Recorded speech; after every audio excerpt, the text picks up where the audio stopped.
Welcome back. During the early 2010s and into their World Series years, the Royals seemed to have a revolving door at second base. This hole formed after a few solid years of Mark Grudzielanek at second, and after Alberto Callaspo's and Mike Avila's emergence at the position, only for both to be traded. During this time, a young second baseman by the name of Johnny Giavotella started to emerge in the minors. A 2008 second-round pick, Giavotella's bat was starting to open some eyeballs, with some intriguing comparisons to a recent MVP. Unfortunately, Gio would not live up to expectations and was quickly tossed aside. So, what happened? Entering the 2011 season, Gio was ranked 18th in a very deep Royals farm system. 8 players in the top 100 overall, and a very notable name ranked right ahead of Gio. The year before, Baseball Prospectus mentioned of Gio, the Royals felt there was a chance he would turn into a Dustin Pedroia-style grinder, and a year later said, Pedroia is as special as they get, but Giavotella can really hit, consistently putting the barrel of the bat on the ball while smacking doubles all over the field. The comparisons to Pedroia, the 2008 American League MVP, mainly came from Gio's size. Baseball Reference lists him at 5'8", 185 pounds, and Pedroia at 5'9", 170 pounds. While there were defensive concerns, there was a common belief his bat could make up for that, and it quickly did. For the 2010 season in AA, Gio hit .322, .395, .460, and followed that up with a .338, .390, .481 line in AAA the following year. Gio would eventually get his chance in the majors in August 2011, being promoted less than a week after Mike Aviles was traded to Boston. He would be replacing Chris Getz as the primary second baseman, who was hitting .259, .320, .291 before the trade deadline. Of Getz's 72 hits, only 7 were for extra bases, the typical Chris Getz experience. Gio finished the season hitting .247, .273, .376 in the majors, with a below-average 77 OPS plus. Not impressive. A 3% walk rate did not help his cause, far below the 8% rate he had in AAA. In 2012, Gio had to compete for a roster spot. Unfortunately, he would fail to make the opening day roster, losing out to gritty Chris Getz and old friend Yuniesky Betancourt, who returned to Kansas City on a 1-year deal. Now, let's talk about this for a second. Regarding the signing, GM Data Moore said of Uni, "We have been looking for a utility infielder who could play short, third, and second base, and we feel Uni is a great fit." But was Uni truly a great fit? Data wanted a utility infielder who could play those 3 positions, but Uni only had 9 career starts at second base, and all were during his rookie year 7 years prior. As for third, Uni had yet to make an appearance at the position during his MLB career. And I haven't even mentioned the fact that Uni could not even play his natural position as shortstop well. I know it's easy to blame Chris Getz considering he got the bulk of the playing time that year, but believe it or not, Uni was the opening day starter at second. Honestly, why was Uni on the roster in the first place, and what job did he fulfill that Chris Getz could not have? Getz at least had a few starts as shortstop the year before, and even a start at third base in 2010.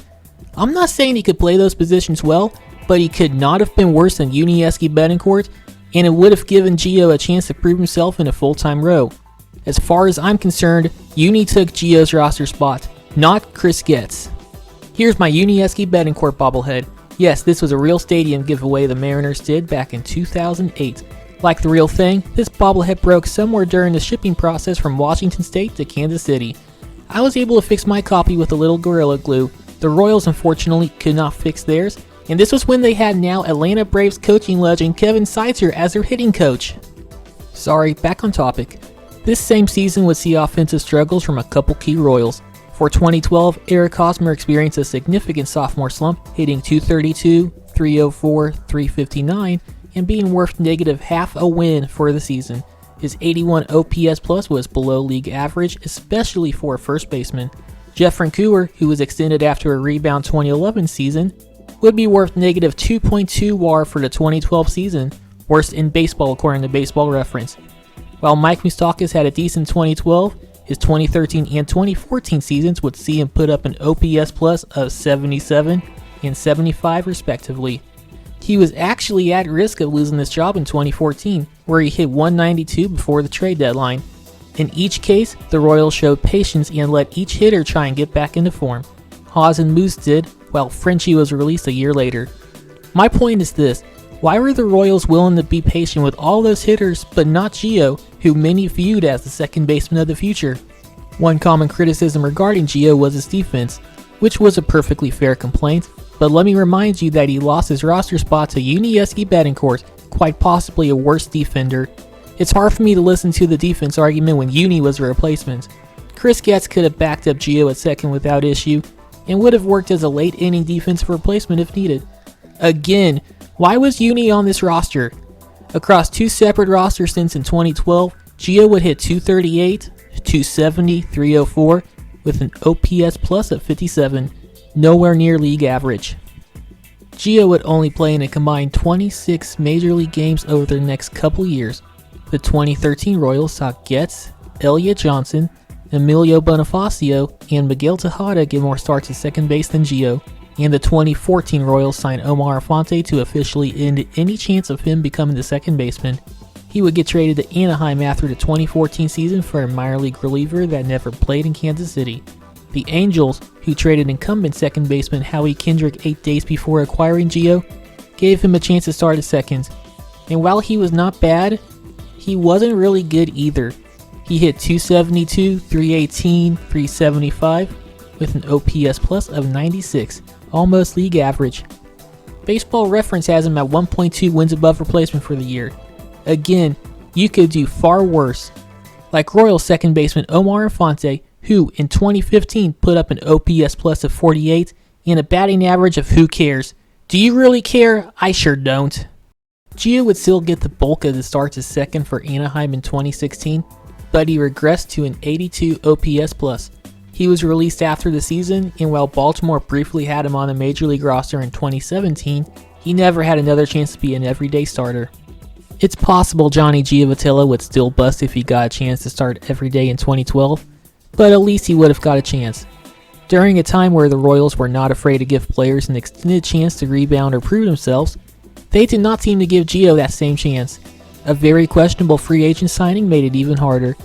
Maybe the Dustin Pedroia comparisons were unfair to begin with, but the Royals didn't even give him a fair chance to prove one way or another if it really was. This could be one of the biggest what-ifs of the Dayton Moore Royals. What if? Enjoy this? Feel free to like and subscribe. Last I checked, we were at 0 subscribers, the same as the number of home runs Chris Getz hit in 2010 and 2011 and 2012 combined. You cannot quantify the amount of grit he provided though. You know, I'm sure we can get more subscribers than Chris Getz has career home runs. Bar's not that high. I believe in you.